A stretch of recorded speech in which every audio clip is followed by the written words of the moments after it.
The question we are going to discuss is state law of conservation of energy and verify it in the case of freely falling body. Law of conservation of energy. Total energy of an isolated system remains constant. This is called law of conservation of energy. Consider a body of mass m falling freely from certain height h as shown in the figure. At highest point A, kinetic energy equal to 0. Potential energy equal to mgh. Therefore, total energy of the body Te equal to Ke plus Pe, that equal to 0 plus mgh equal to mgh. Next, at point B,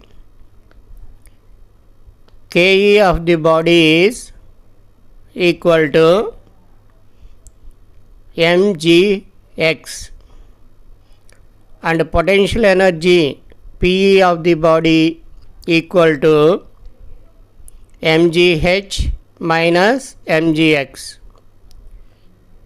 Therefore, total energy of the body equal to Ke plus Pe equal to mgx plus mgh minus mgx.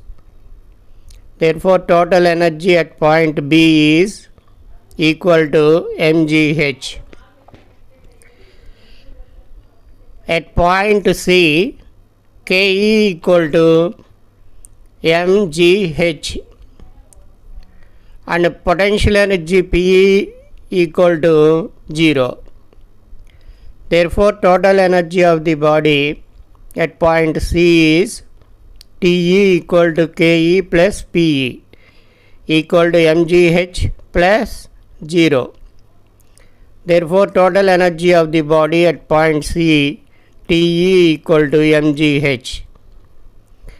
From equations 1, 2 and 3, total energy of the system remains constant. Hence, law of conservation of energy is verified in the case of freely falling body.